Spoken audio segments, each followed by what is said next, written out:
sabíamos que o telescópio espacial James Webb veria coisas interessantes, especialmente sobre o começo misterioso do universo. Por exemplo, pensávamos que as galáxias que víssemos seriam mais brilhantes e uniformes do que esperávamos, considerando o pouco tempo que tiveram para crescer. Mas algo que não esperávamos é encontrar um novo tipo de estrela, uma que se alimenta de matéria escura e brilha tanto quanto uma galáxia inteira. Isso pode nos ajudar a entender melhor as galáxias enormes. Em abril, um artigo na National Astronomy abordou sobre 4 objetos. Vamos chamá-las de Z10, Z11, Z12 e Z13. Pode não ser poético, mas o espaço é tão grande que usamos nomes simples há muito tempo. É verdade que elas não parecem incríveis à primeira vista. Na verdade, parecem só pontos, mas isso acontece com coisas muito distantes. Então, confie em mim, elas são incríveis. Por quê? Porque são objetos muito antigos e distantes que estamos vendo. Z13 e Z12 são as segundas e terceiras coisas mais distantes que sabemos, e Z11 é a quinta. São parte de uma pesquisa chamada JADS, que estuda as primeiras galáxias do universo. Isso é possível graças ao James Webb, que é muito bom em capturar luz infravermelha. Ele enxerga estrelas cuja luz, que normalmente é ultravioleta ou invisível, se estende até o infravermelho enquanto viaja pelo universo até nós. Algumas dessas estrelas estão a mais de 30 bilhões de anos-luz de distância, então a luz que vemos delas viajou muito tempo para chegar aqui. Isso nos mostra o universo quando ele tinha só uns 400 milhões de anos depois do Big Bang, o que é cerca de 3% da idade atual do universo. Quando olhamos para elas, parecem ser galáxias inteiras à primeira vista, mas elas são enormes, têm centenas de milhões de vezes a massa do Sol. Hoje em dia, existem muitas galáxias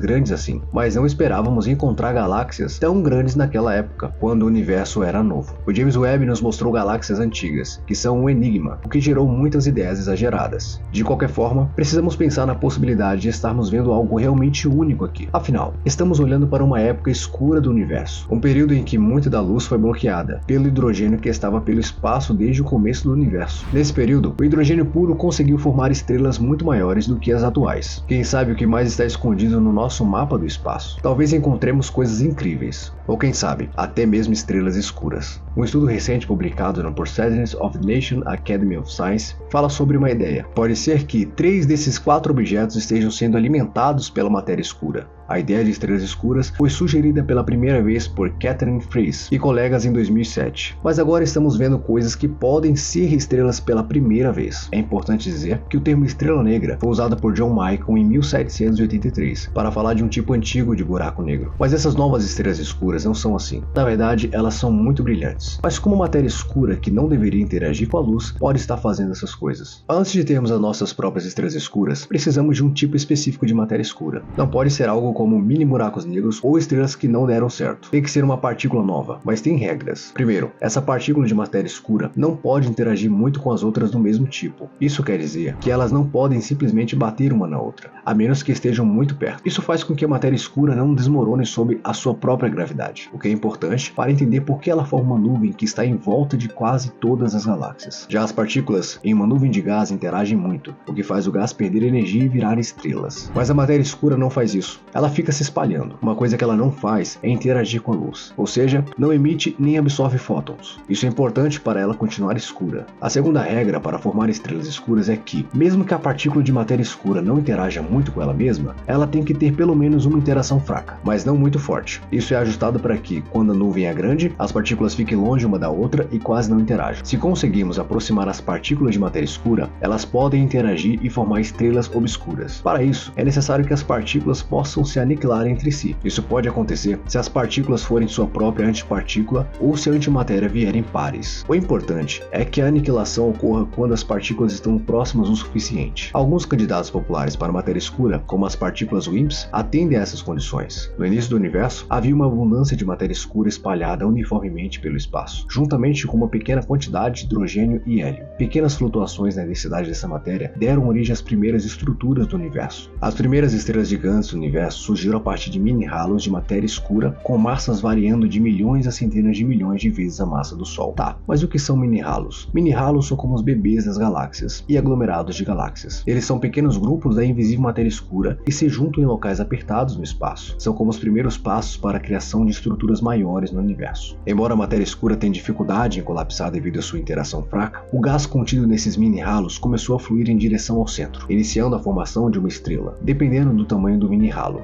A matéria escura é influenciada pela atração gravitacional da matéria convencional. Conforme a densidade do gás aumenta no núcleo do mini-halo, parte da matéria escura é atraída para o seu interior. A concentração de matéria escura dentro da estrela é milhões de vezes mais intensa do que uma galáxia típica, permitindo que as partículas de matéria escura se encontrem e se aniquilem, liberando uma enorme quantidade de energia. Essa liberação de energia aquece o gás circundante e impede que ela se contraia ainda mais. A esfera de gás não atinge a densidade necessária para formar uma estrela convencional, mas a aniquilação da matéria escura gera uma quantidade muito maior de energia do que uma estrela comum. A estrela escura recém-nascida tem um tamanho várias vezes maior do que a órbita da Terra e uma massa várias vezes maior do que a do Sol. À medida que uma estrela obscura extrai mais gás e matéria escura do universo ao seu redor, seu tamanho aumenta. Ela pode crescer até alcançar o tamanho da órbita de Saturno, ou até mesmo milhões de vezes a massa do Sol. Nesse tamanho, emite uma luz bilhões de vezes mais intensa do que a do Sol, e pode ser observada pelo James Webb nos confins do universo. Se estrelas obscuras já existiram, elas eventualmente poderiam se aniquilar quando a matéria escura não fosse mais capaz de sustentar o colapso da nuvem de gás. No entanto, também é possível que uma estrela obscura possa se reabastecer, atraindo matéria escura do halo ao seu redor, independentemente do desfecho. Quando a estrela estivesse pronta para colapsar, provavelmente se transformaria rapidamente em um buraco negro. Essa é uma característica intrigante dessa conjectura. Sabe-se que os buracos negros gigantes estão presentes nos núcleos da maioria das galáxias e parecem ter crescido rapidamente no início do universo. As estrelas obscuras podem ser um mecanismo para gerar buracos negros iniciais, com massas equivalentes a 1 milhão de sóis, que posteriormente evoluiriam para os bilhões de buracos negros presentes nos quasares iniciais. Podemos distinguir uma estrela obscura de uma enorme galáxia primitiva através da análise dos comprimentos de onda de luz, que é emitida ou absorvida pelo gás presente nesses objetos. Ao examinarmos o espectro de luz de uma estrela, podemos identificar seções onde certos comprimentos de onda estão ausentes. Podemos distinguir uma estrela obscura de uma galáxia através da análise dos espectros de luz. As estrelas obscuras apresentam linhas de absorção, indicando a presença de uma única estrela, enquanto as galáxias exibem linhas de emissão, provenientes do gás frio entre as estrelas. Obter espectros de alta qualidade desses objetos nos ajudaria a identificar sua natureza. Embora as galáxias sejam a opção mais provável, já que temos evidências de sua existência, as estrelas obscuras ainda são um território especulativo. Independentemente de serem estrelas obscuras ou galáxias, nos fornecerá conhecimentos sobre a era enigmática em que as primeiras estrelas surgiram no espaço-tempo. Se gostou desse conteúdo, já se inscreva no canal, deixe seu like e comente aqui embaixo sua opinião sobre o assunto. Foi um prazer tê-lo aqui. Até a próxima. Tchau.